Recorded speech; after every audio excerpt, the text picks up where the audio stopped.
الحمد لله رب العالمين والعاقبة للمتقين ولا عدوان إلا على الظالمين والصلاة والسلام على أشرف الأنبياء والمرسلين وعلى آله وأصحابه أجمعين أما بعد. اللهم علمنا ما ينفعنا وانفعنا بما علمتنا وزدنا علما يا رب العالمين.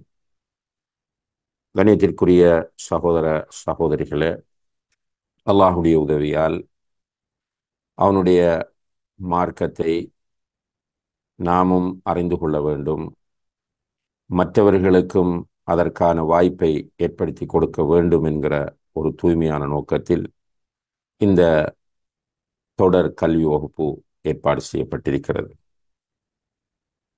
இந்த வகுப்பிலே ஷேக் முஹம்மது பின் ஜமீல் ஜெய்னு ரஹிமஹுல்லா அவர்களால் எழுதப்பட்ட தௌஜிஹாத் இஸ்லாமியா லி இஸ்லாஹில் ஃபர்தி வல் முஜ்தமா, தனிநபர்களையும் சமுதாயத்தையும் சீர்திருத்துவதற்கு தேவையான இஸ்லாமிய வழிகாட்டல்கள் என்கிற புத்தகத்தை நாம் படிக்க ஆரம்பித்திருக்கிறோம். இது இந்த புத்தகத்தில் உள்ள இரண்டாவது வகுப்பாகும். இன்றைய வகுப்பிலே அல் இஸ்லாமு நிதாமுன் காமிலுன் லில் ஹயா, அல் இஸ்லாமு நிதாமுன் காமிலுன் லில் ஹயா, இஸ்லாம் ஒரு பூரணமான வாழ்க்கை நெறியாகும் என்கிற தலைப்பில் ஷேக் அவர்கள் குறிப்பிடக்கூடிய சில விஷயங்களை நாம் பார்க்க இருக்கிறோம்.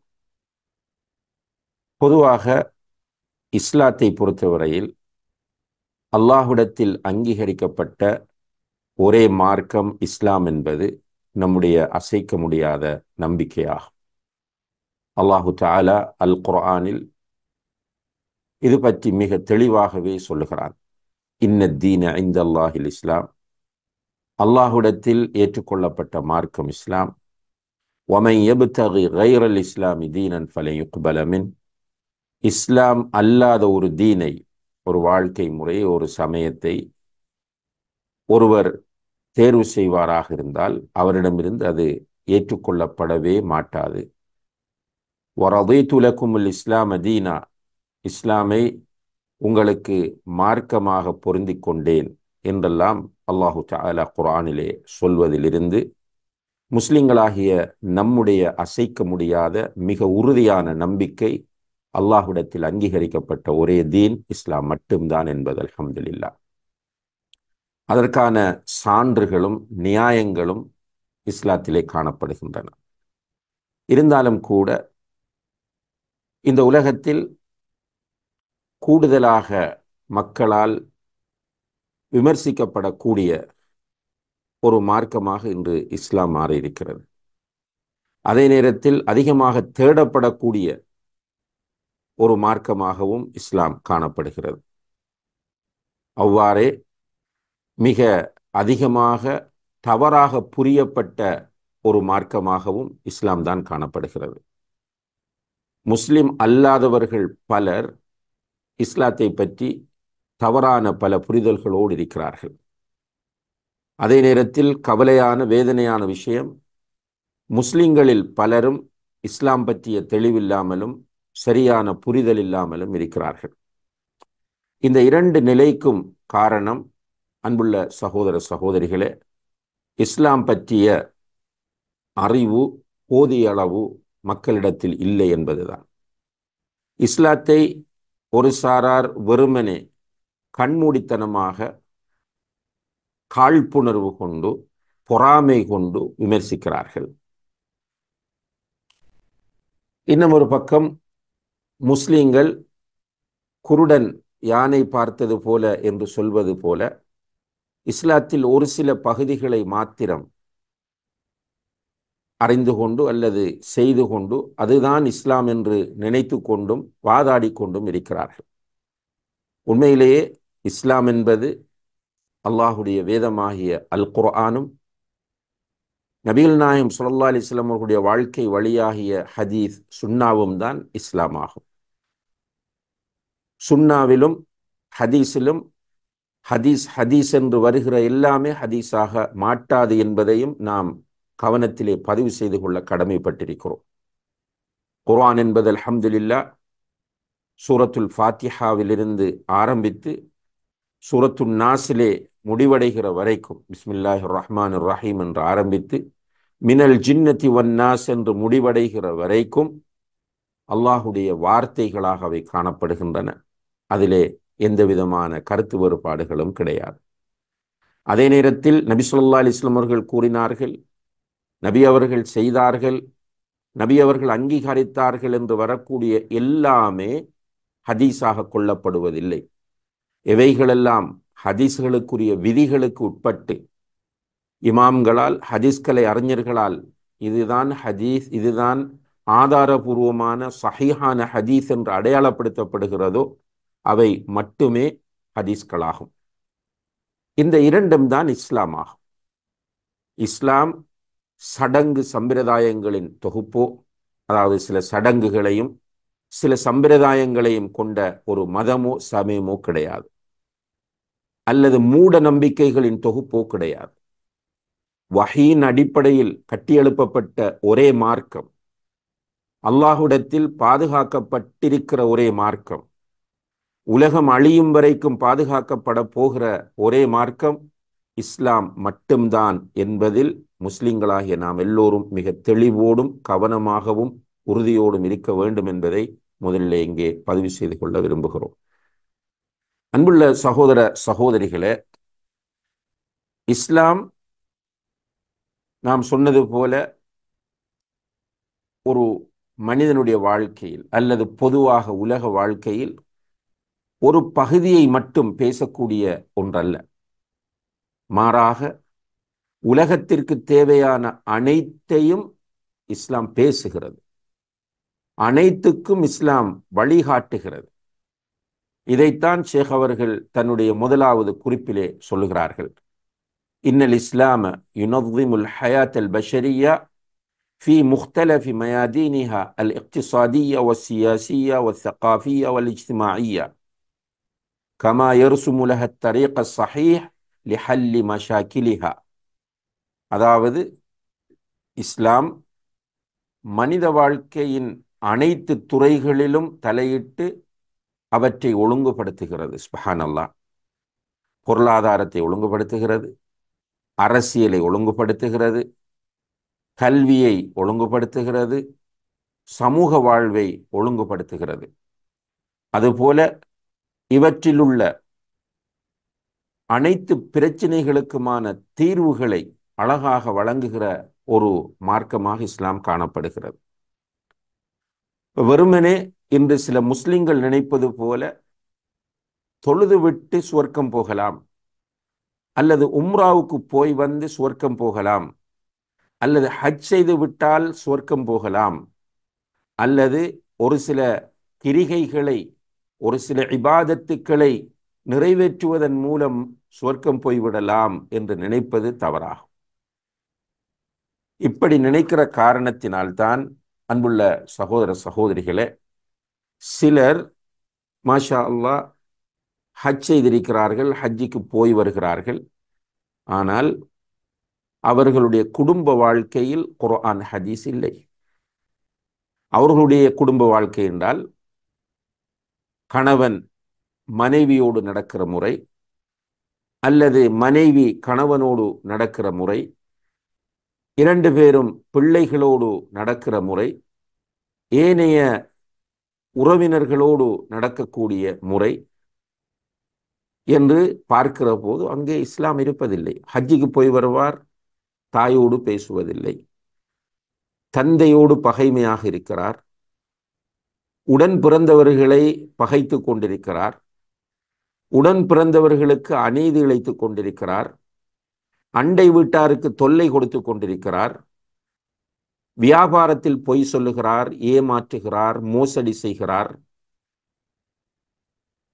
தன்னிடத்தில் வேலை செய்யக்கூடியவர்களுக்கு அநீதி இழைக்கிறார். எல்லாமே அவரிடம் இருக்கிறது. ஆனால் தொழுகையாளி, ஹஜ்ஜிக்கு போய் வந்திருக்கிறார்.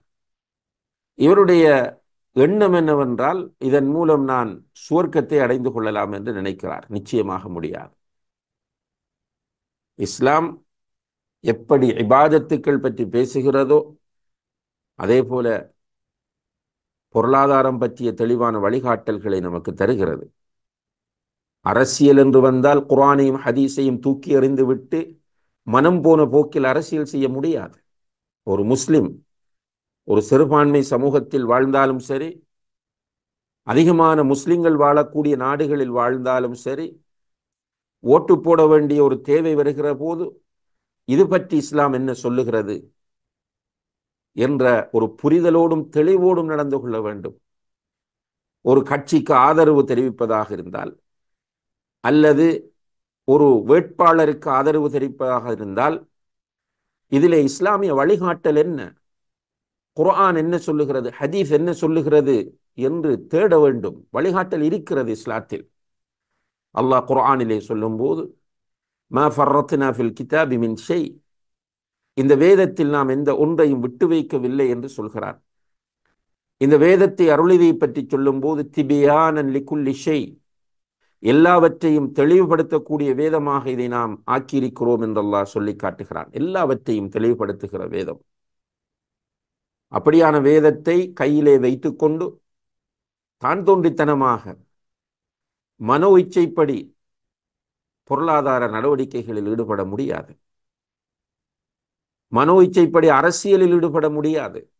அது சுகமாக இருக்கலாம், சில நேரம் இந்த உலகத்தில் நமக்கு ஒரு பெரிய மகிழ்ச்சியை தருகிற அம்சமாக அது காணப்படலாம். ஆனால் அன்புள்ள சகோதர சகோதரிகளே, நாளை மறுமையிலே அது கை சேதமாகிவிடும். நாம் எல்லோருமே எப்போதும் நம்முடைய காதுகளில் ரீங்காரம் செய்து கொண்டிருக்க வேண்டிய, எதிரொலிக்க வேண்டிய ஒரு குர்ஆன் வசனம் இருக்கிறது. யா அய்யுஹல்லதீன ஆமனு உதுகுலு ஃபிஸ்ஸில்மி காஃபா, ஈமான் கொண்டவர்களே இஸ்லாத்தில் பூரணமாக நுழைந்து விடுங்கள், இஸ்லாத்தில் பூரணமாக நுழைந்து விடுங்கள் என்கிற இந்த குர்ஆன் வசனம் எப்போதும் நம்முடைய கண்கள் முன்னால் வந்து கொண்டே இருக்க வேண்டும். இந்த குர்ஆன் வசனத்தை பற்றிய தெளிவும் புரிதலும் நமக்கு இருக்க வேண்டும். அப்படி இருந்தால் நிச்சயமாக இந்த இஸ்லாத்தை பூரணமாக பின்பற்றக்கூடியவர்களாக நாம் மாறுவோம். அப்படி மாறும்போது நம்முடைய வாழ்வு ஒழுங்குபடுத்தப்படும்.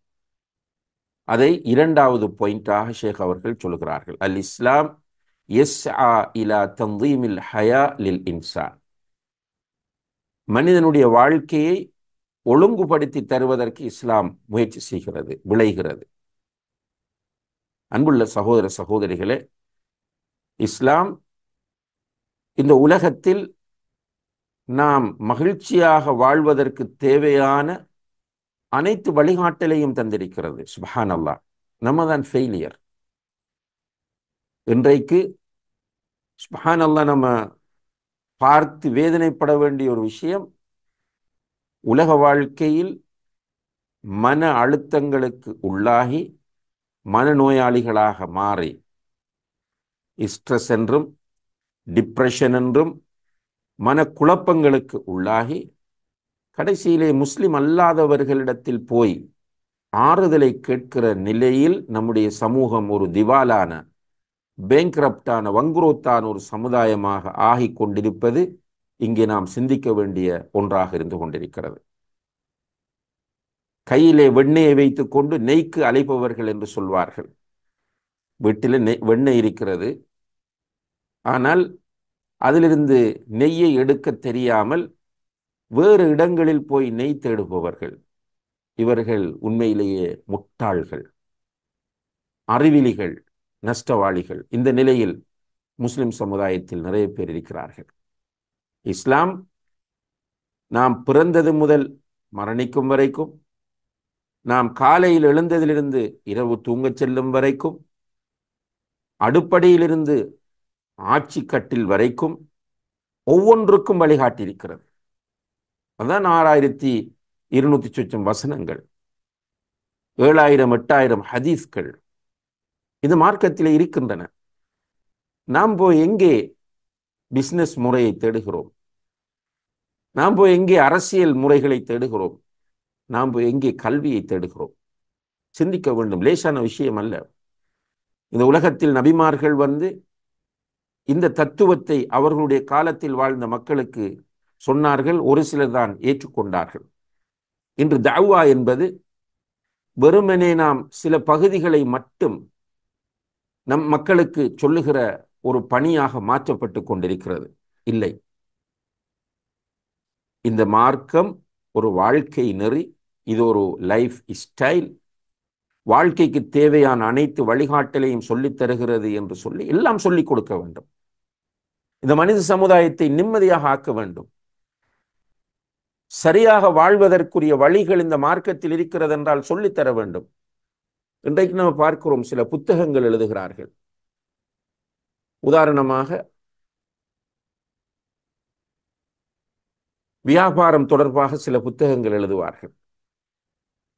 அந்த புத்தகங்களுடைய விளம்பரத்தில் போடுவார்கள், இந்த புத்தகம் 50 மில்லியன் பிரதிகள் விற்பனையான புத்தகம் என்று சொல்வார்கள். ஏனென்றால் வியாபாரம் தொடர்பான ஒரு வழிகாட்டல் அந்த புத்தகத்திலே இருக்கிறது என்று சொல்லி அந்த புத்தகத்தை 5 கோடிக்கும் அதிகமானவர்கள் வாசிக்கிறார்கள், வாசித்தார்கள் என்று பெருமையாக சொல்லுகிறார்கள் என்றால், இந்த வேதம் அல்லாஹ் பேசிய அவனுடைய வார்த்தைகளாகும். குர்ஆன் அல்லாஹுடைய கலாமாகும், படைக்கப்பட்டதல்ல. அல்லாஹ் அவன் பேசி ஜிப்ரீல் அலைஹிஸ்ஸலாம் அவர்கள் அல்லாஹ்விடமிருந்து கொண்டு வந்து நபிகள் நாயகம் ஸல்லல்லாஹு அலைஹி வஸல்லம் அவர்களுக்கு கொடுத்து, நபி ஸல்லல்லாஹு அலைஹி வஸல்லம் அவர்கள் அதை ஓத ஓத அவர்களும் மனப்பாடம் செய்து, சஹாபாக்களும் மனப்பாடம் செய்து, பிறகு குறிப்பிட்ட சில சஹாபாக்கள் அதை எழுதி பாதுகாத்து, பிறகு நூலுருப்படுத்தப்பட்டு பிரதிகள் செய்யப்பட்டு நம்மிடத்தில் வந்திருக்கிற ஒரு அல்லாஹுடைய கலாம் தான் இந்த குர்ஆன். அப்போ ஒரு புத்தகம் பொருளாதாரம் பற்றி பேசுகிறது என்று விளம்பரப்படுத்தி 5 கோடி பேர் அதை வாசிக்கிறார்கள் என்றால், நானும் நீங்களும் அல்லாஹை ரப்பாக ஏற்றுக்கொண்டு அந்த ரப்புடைய கலாமாகி இந்த குர்ஆனை இந்த பூமியின் ஒவ்வொரு மூலை முடுக்கிலும் கொண்டு சேர்ப்பதற்கு என்ன வேலைகள் செய்திருக்கிறோம் என்பதை நாம் ஒவ்வொருவரும் சிந்திக்க கடமைப்பட்டிருக்கிறோம். அவனுடைய தூதராக, அவன் இறுதி தூதராக முஹம்மது முஸ்தபா ஸல்லல்லாஹு அலைஹி வஸல்லம் அவர்களை தேர்வு செய்து அவர்களுக்கும் அல்லாஹ் வஹி இறக்கி அந்த வஹியாகவே சுன்னாவை நமக்கு தந்திருக்கிறான். அதிலும் இந்த உலக வாழ்க்கைக்கு தேவையான அனைத்தும் இருக்கிறது. ஒரு மனிதன் சுதந்திரமாக, நிம்மதியாக, மகிழ்ச்சியாக, சரியாக, யாருக்கும் அநீதி இழைக்காத முறையில் வாழ்வதற்கு தேவையான அனைத்தும் இந்த குர்ஆனிலும் சுன்னாவிலும் சொல்லப்பட்டிருக்கிறது என்றால், இந்த 2 வஹியையும், குர்ஆனையும் சுன்னாவையும் இந்த உலகம் முழுக்க கொண்டு போய் சேர்க்க வேண்டிய பொறுப்பு இவற்றை ஈமான் கொண்டிருக்கிற முஸ்லிம்கள் மீது இருக்கிறது. இதுதான் தஅவா என்பது. நாம் ஃபிக்ஹிலே உள்ள சில விஷயங்களை பேசுவது மட்டுமல்ல, அல்லது திருமணத்தோடு தொடர்பான சில மார்க்க சட்டங்களை மட்டும் பேசுவதல்ல இஸ்லாம், அல்லது வியாபாரம் என்று வருகிற பொருளாதாரம் என்று வருகிற போது ஜக்காத்தையும் சதக்காவையும் மட்டும் பேசுகிற மார்க்கம் அல்ல இஸ்லாம். எல்லாம் A to Z என்று சொல்வார்களே, அந்த அடிப்படையில் அனைத்திற்கும் வழிகாட்டுகிற ஒரு மார்க்கமாக இஸ்லாம் இருக்கிறது என்பதை முதலிலே நாம் புரிந்து கொண்டு அதற்கு பிறகு மற்றவர்களுக்கும் அதை நாம் புரிய வைக்க வேண்டும். 3வது பாயிண்டாக ஷேக் அவர்கள் சொல்கிறார்கள், இன்னல் இஸ்லாம் அகீதத்துன் கப்ல அன் யகூன ஷரீஅத்தன். இந்த மார்க்கம், இஸ்லாமிய மார்க்கம், ஷரீஅத் சட்டங்களை சொல்வதற்கு முன்னால் அகீதாவை சொன்ன மார்க்கமாகும். மக்காவில் இருந்த காலத்தில் தௌஹீதைத்தான் இந்த மார்க்கம் வலியுறுத்தியது. மதீனாவுக்கு வந்த பிறகுதான் ஷரியாவை பூர்ணமாக நடைமுறைப்படுத்தக்கூடிய ஒரு அரசை உருவாக்கி அங்கே ஷரியா சட்டங்களை நடைமுறைப்படுத்தியது. இப்ப இந்த முறையில் இந்த மார்க்கத்தை நாம் அணுக வேண்டும், கொண்டு செல்ல வேண்டும். அன்புள்ள சகோதர சகோதரிகளே, இன்றைக்கு நம்முடைய சமுதாயத்தில் எத்தனை பேருக்கு இஸ்லாமிய அகீதா தெரியும்? இந்த கேள்வியை கொஞ்சம் நிதானமாக ஒவ்வொருவரும் உங்களிடம் கேளுங்கள். மார்க்கம் தெரியும் என்று சொல்கிறோமே, இஸ்லாமிய அகீதா பற்றிய தெளிவும் அறிவும் எனக்கு இருக்கிறதா என்று கேட்டு பாருங்கள். நிச்சயமாக நம்முடைய மனச்சாட்சிகள் பதில் சொல்லும். சில ஷரியா சட்டங்களை வைத்துக்கொண்டு, அதுவும் பூரணமாக அல்ல, ஆங்காங்கே ஒரு தொழுகையோடு சம்பந்தப்பட்டால் ஒரு சில கருத்து வேறுபாடான சட்டங்கள், நோன்போடு எடுத்துக்கொண்டால் அங்கும் சில சட்டங்கள், இப்படி மார்க்கத்தில் உள்ள சில சட்டங்களை மட்டும் எடுத்து அறிந்து வைத்துக்கொண்டு எனக்கு இஸ்லாம் தெரியும். இன்னா லில்லாஹி வ இன்னா இலைஹி ராஜிஊன். அது மட்டுமல்ல, ஒரு ஒரு ஒரு அடி முட்டாள்தனமான நிலையில் சில மக்கள் இருக்கிறார்கள். இப்படி ஆங்காங்கே சில விஷயங்களை புறக்கி வைத்துக்கொண்டு எனக்கு மட்டும்தான் தெரியும் என்று நினைப்பவர்கள். அதிலும் இப்படியான ஜாஹில்கள் உலமாக்களுக்கு ஒன்றும் தெரியாது என்று நினைக்கிறவர்களும் இருக்கிறார்கள் என்றால், மார்க்க அறிஞர்களுக்கு தெரியாததெல்லாம் எனக்கு தெரியும், நான் எல்லாம் அறிந்து விட்டேன் என்று நினைக்கிறார்கள் என்றால், இவர்களை விட வடிகட்டிய முட்டாள்களும் வழிகேடர்களும் இந்த உலகத்தில் யார் இருக்க முடியும்? அல்லாஹ் பாதுகாக்க வேண்டும். எனவே அன்புள்ள சகோதர சகோதரிகளே, இஸ்லாமிய மார்க்கம் 2 பகுதிகளை நமக்கு சொல்லித் தருகிறது. அதிலே பிரதானமானது அகீதா. மக்காவில் இருந்த 13 வருடங்களும் அகீதாவை இஸ்லாம் சொன்னது. இன்ஷா அல்லாஹ் அது பற்றிய சில விவரங்கள் அடுத்தடுத்த வகுப்புகளிலே நமக்கு வரும். இப்போ முதல் அகீதா. மக்காவில் இருந்த 13 வருடங்களில் அகீதா நமக்கு முழுக்க முழுக்க போதிக்கப்பட்டது. மதீனாவுக்கு வந்த பிறகுதான் ஷரியா சட்டங்கள் பற்றி வலியுறுத்தப்பட்டன. அதே நேரத்தில் அகீதாவும் பேசப்பட்டது. அப்போ அகீதா 23 வருடங்கள் பேசப்பட்டிருக்கின்றது. ஷரியா 10 வருடங்கள் தான் பேசப்பட்டிருக்கிறது. இப்ப இந்த நிழலில், இந்த பின்புலத்தில் மார்க்கத்தை படிப்பதற்கு நம்மில் எத்தனை பேர் முன்வந்திருக்கிறோம், அல்லது இந்த பின்புலத்தில் மார்க்கத்தை எத்தனை பேர் படிக்கிறோம் என்கிற கேள்வி நம் முன்னால் இருக்கிறது. எனவேதான் அடுத்ததாக ஷேக் அவர்கள் சொல்லுகிறார்கள், அல் இஸ்லாம் யதுஉ இலல் இல்ம். இந்த மார்க்கம் கல்வியின் பக்கம் அழைக்கிற ஒரு மார்க்கமாகும். மூட நம்பிக்கைகளை வலியுறுத்துகிற மார்க்கம் அல்ல, சடங்குகளை வலியுறுத்துகிற மார்க்கம் அல்ல, சம்பிரதாயங்களை வலியுறுத்துகிற மார்க்கம் அல்ல, அறிவுபூர்வமான மார்க்கம் இது. இஸ்லாமிய மார்க்கம் அறிவை தூண்டுகிற மார்க்கம். இந்த உலகமே ஜாஹிலியத் என்ற இருளில் இருந்த போது ஷிர்க், கொலை, கொள்ளை, விபச்சாரம், மதுபானம், சூதாட்டம், அநியாயம், கொடுமை, அக்கிரமம் எல்லாமே தாண்டவமாடிக்கொண்டிருந்த நேரத்தில் முதலாவதாக கல்வியை வலியுறுத்திய ஒரே மார்க்கம் இஸ்லாம் மட்டும்தான். ஏனென்றால் கல்வி வந்தால் ஜஹில் போகும். சுப்ஹானல்லாஹ், மறுமை நாள் நெருங்கும் போது கல்வி உயர்த்தப்பட்டு ஜஹில் வரும் என்று அல்லாஹுடைய தூதர் ஸல்லல்லாஹு அலைஹி வஸல்லம் அவர்கள் முன்னறிவிப்பு செய்திருக்கிறார்கள். இந்த கல்வியை இஸ்லாம் வலியுறுத்துகிறது. வெறுமனே குர்ஆன் சுன்னாவுடைய கல்வியை மட்டுமல்ல, இஸ்லாம் குர்ஆன் சுன்னாவுடைய கல்வியின் நிழலில் பயன் தரக்கூடிய அத்தனை கல்வியையும் வலியுறுத்தி இருக்கிறது. அதனால்தான் பெரும் பெரும் விஞ்ஞானிகளை இந்த சமுதாயம் உருவாக்கி இருக்கிறது. இப்னுல் ஹைசம், அல் பெரூனி போன்ற மிகப்பெரிய விஞ்ஞானிகளை உருவாக்கிய பெற்றெடுத்த ஒரு சமூகம்தான் முஸ்லிம் சமூகம். ஏனென்றால் குர்ஆனும் ஹதீஸும் கல்விக்கு அவ்வளவு முக்கியத்துவம் தந்திருக்கிறது.